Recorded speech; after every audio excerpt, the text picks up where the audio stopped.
So if you press the action button, I mean silent button,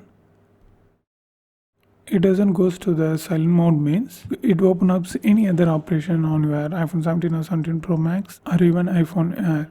I show you how you need to fix that problem. So first open settings, scroll down, action button, and here if it's selected to any of this option, what you have to do means just select the silent page here and back.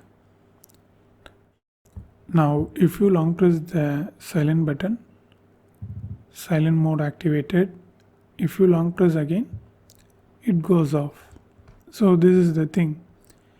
Make sure this option, silent option, were selected on this page and click back, and that's it, you are done. And if you want to know more videos about iPhone 17 or 17 Pro Max, watch this playlist.